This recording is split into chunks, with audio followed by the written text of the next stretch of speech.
જલ તત્વ, જલ હી જીવન હૈ એમ કહ્યું. કેમ? પાણી જ એક એવી વસ્તુ છે જેનાથી આપણે સ્વચ્છ થઈ શકીએ છીએ.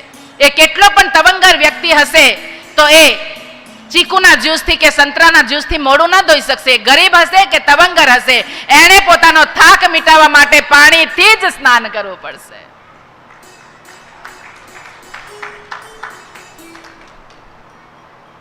એટલે કહ્યું આ દેહ જ દેવાલય છે, દેહ જ શિવાલય છે. આલયમ સર્વદેવાના, સર્વદેવનું આલય, પાછળ આલય લાગે ને, સર્વદેવનું આલય, શિવાલય, દેવાલય.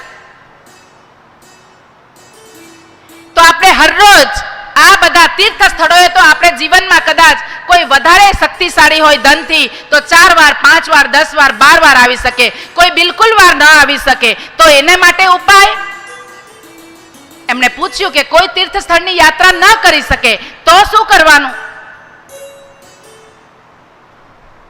તો ત્યારે એ સાધનોનો ઉપયોગ કે છે કે તમારા ઘરમાં જ આ દેહ જ દેવાલય છે. ઉઠતાની સાથે સવારમાં આપણે દર્શન કરવા જોઈએ. કરાગ્રે વસતે લક્ષ્મી, કરમૂલે સરસ્વતી, કર મધ્યે તુ ગોવિંદ, પ્રભાતે કર દર્શનમ. એટલે પહેલું સવારે ઉઠતાની સાથે શાના દર્શન થાય? દેહાલય, આપણો દેહ.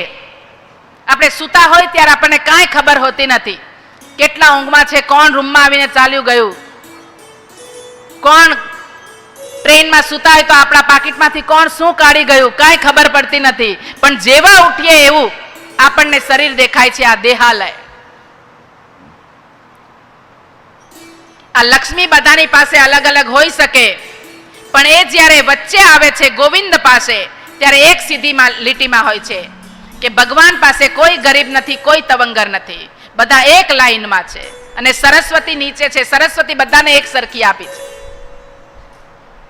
તો આ શ્લોક જ્યારે બોલવાનો હોય એ બાળકોને આપણે શીખવતા નથી. ભણવા માટે આંગળી પકડીને મોકલી આપીએ છીએ પણ સંસ્કાર કેન્દ્ર ચાલતું હોય તો ત્યાં આપણે ભૂદેવો પાસે એને નથી મોકલાવતા કે ત્યાં તું સંસ્કાર લઈને આવ. જે એ લોકોને કામ સોંપવામાં આવ્યું છે એટલે લોકો ઘરે ઘરે ફરીને ત્યાં લોકોને સંસ્કાર દે છે, બાળકોને, કે તમે કોણ છો. આપણી સંસ્કૃતિનો આપણે એને ઇતિહાસ ન શીખવીશું તો રાજાઓના કેટલા ઇતિહાસ પડાવીશું, કાંઈ ઉદ્ધાર થશે નહીં. એનું નિકંદન જ કાઢશે શાસ્ત્રોનો. ગ્રંથ ગરબડ કરી વાતર કરી નવ ખરી, આવું નરસિંહ મહેતા કહે છે કે આ બધા ગ્રંથ ગરબડ કરી નાખ્યા. જે વાત સાચી કહેવાની એ કીધી જ નહીં લોકોને. તો આજે અલગ અલગ આંગળીઓ આપણી 5 તત્વની છે, જુદી જુદી ઊંચી નીચી છે.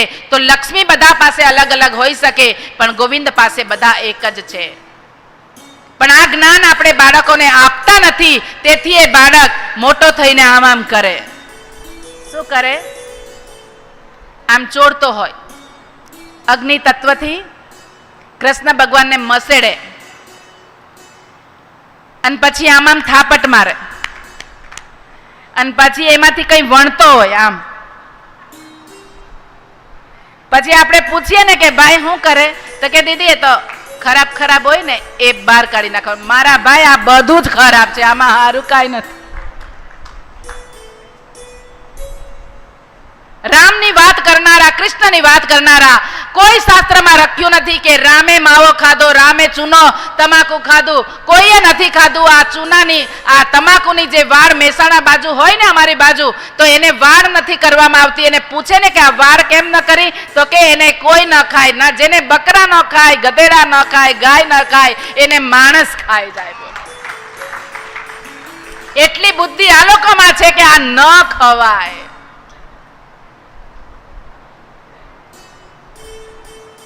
એટલે આપણે શિક્ષણ ના દીધું એટલે આમ આમ કરે અને ભગવાનને મારે. અને પછી પાછા બાકી બચ્યું હોય તો એમ ફૂંક મારીને ઉડાડે કે તને તો અમે કાં, તું તા ને હું આ. તો આ દેહ જ દેવાલય છે. તો પહેલું આલય કયું છે? દેહાલય.